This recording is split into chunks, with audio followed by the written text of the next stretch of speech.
بسم الله الرحمن الرحيم. وصفتنا حبايبي ان شاء الله النهارده كده هنقدم فيها حاجة حلوة كده وسهلة وسريعة، ومكوناتها هتلاقيها موجودة عندنا في اي مطبخ، وهي عبارة عن حلوى السميد، او ممكن تسميها بسبوسة بالقشطة، او ممكن تسميها سميد بالكريمة. اي اسم انت تحبيه سميه. هقولك على كل التكات وكل الاسرار اللي تطلعها معاكي دايبة كده ومتماسكة بطريقة سهلة وبسيطة خالص، وهتلاقي كل المكونات موجودة عندك في المطبخ. وهقولك على البدائل لو في حاجة مش موجودة عندك.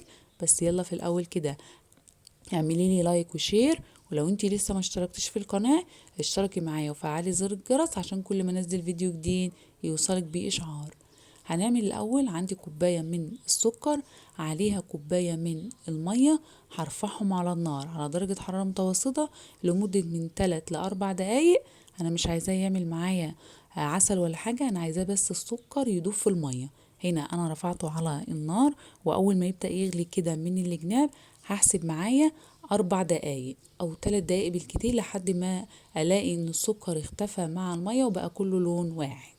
عندي بقى طاسة على النار، هحط فيها معلقة من السمنة مع مكعبين من الزبدة، وممكن تستخدمي سمنة بس وممكن تستخدمي زبدة بس، اي نوع انت بتفضليه. عليهم كوباية من السميد السايب اللي بنجيبه من عند العطار بتاع البسبوسة.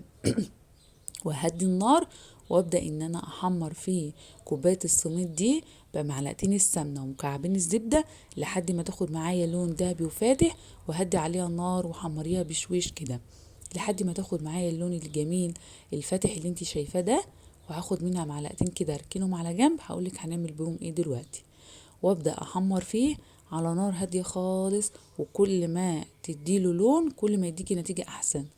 عندي بقى كوباية السكر اللي انا دوبتها في الكوباية المية، انزل بيها كده على الخليط بتاعي اللي هو عبارة عن كوباية السميد مع معلقتين الزبدة ومعلقة السمنة، وعليهم كمان كوباية من اللبن. يبقى السوائل اللي انا ضفتها كوباية السكر العسل اللي احنا عملناها مع كوباية اللبن.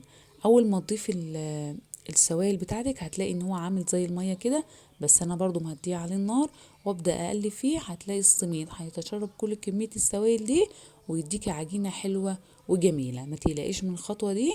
اهو خلاص تماسك معايا بعد تقريبا من 3 ل4 دقايق طول ما انا بقلب فيه على النار، لان السميد من الحاجات اللي بتشرب السوائل الايه الكتير.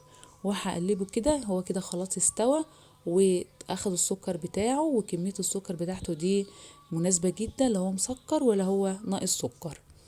عندي صينية بقى بايركس ألمونيا، ممكن تضيفيه في كاسات في كوبايات أي حاجة. وابدأ إن أنا أفرد السميد بتاعي اللي أنا عملته على النار بالعسل واللبن لحد ما يديني طبقة تكون مش سميكة قوي ولا رفيعة قوي، وادخلها التلاجة لحد ما نعمل الطبقة التانية اللي هنضيفها على الوش. ما تنسيش بقى لو انت اول مرة بتشوفيني اعملي لي لايك وشير لو عجبك المحتوى بتاعي. عندي كده الكسرولة بتاعتي هضيف فيها كوبايتين من اللبن، وممكن تضيفي كوباية لبن وكوباية مية، وممكن تضيفي الاتنين لبن اي حاجة، المهم ان 2 سوائل. عليهم معلقتين من النشا، معلقتين كبار كده من النشا، وعليهم كمان معلقة من الدقيق. ده الطبقة التانية من الكريمة اللي هنضيفها على الوش، وعليها 3 معالق من السكر. والسكر ده حسب الرغبة، لو حابة تزودي او تضيفي، بس 3 معالق معيار مظبوط. عليهم مكعب من الزبدة وده اختياري. عليهم رشة من الفانيليا. كل ده على البارد، لسه انا ما رفعتش على النار. وابدأ اقلب كل المكونات دي مع بعض على البارد، وبعد كده نرفعها على النار متوسطة عشان تديكي كريمي كده، طبقة كريمية ولونها وطعمها جميل. انا كده رفعته على النار، عندي نار متوسطة. اول ما يبدأ يغلي من الجناب اقلب فيه معايا بالمضرب كده عشان ما يكلكعش معايا لحد ما يديني قوام كريمي ومناسب. هوريكي دلوقتي القوام بتاعه.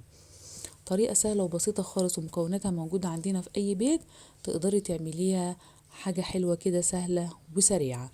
كده حبايبي خلاص هو ربط معايا اهوت، وقوامه تقيل معايا، اديله غلوة بس عشان النشا والدقيق يستوي، وكده القوام عندي مظبوط.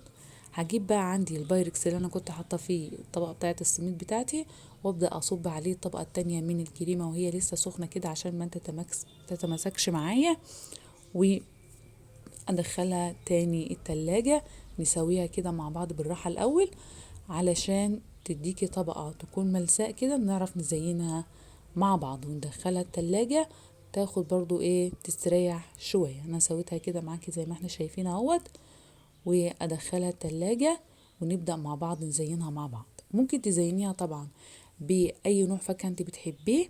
هنا بقى المعلقة السميد المحمر اللي احنا كنا شايلينها على جنب هبدأ ان انا ازين بيها، وممكن تحطي بشر شوكولاتة، ممكن تحطي صوص كراميل على الوش برضو بيديكي نتيجة كويسة.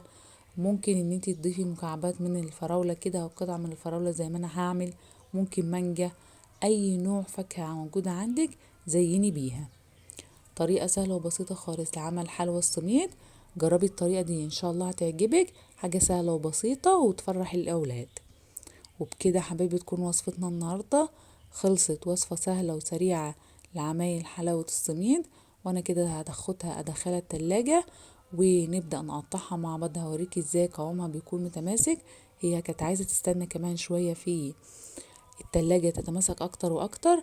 انت طبعا هتحطيها في التلاجة عشان تطلع معاكي ايه الخرطة بخرطتها كده والقطعة بقطعتها. لو انت حابة ان انت تعمليها في كاسات او في كوبايات تديكي برضو شكل جمالي وحلو، دي حاجة ترجع لك. وبكده حبايبي تكون وصفتنا خلصت النهاردة. اتمنى ان انا اكون قدرت اقدم لك معلومة مفيدة وسهلة وسريعة. ما تنسيش بقى لو انت اول مرة بتشوفيني تشتركي معايا في القناة، هتضغطي على كلمة اشتراك اللي باللون الاحمر هيطلع لك 3 اختيارات، هتختاري اختيار الكل عشان كل ما انزل فيديو جديد يوصلك بيه اشعار. واعملي لي لايك وشير لو عجبك المحتوى بتاعي. زي ما احنا شايفين كده القوام بتاعها جميل جدا وكريمي، دي حاجة ايه سهلة وسريعة وتغيير عن البسبوسة اللي معتادة. يلا نقول مع بعض كده مع السلامة.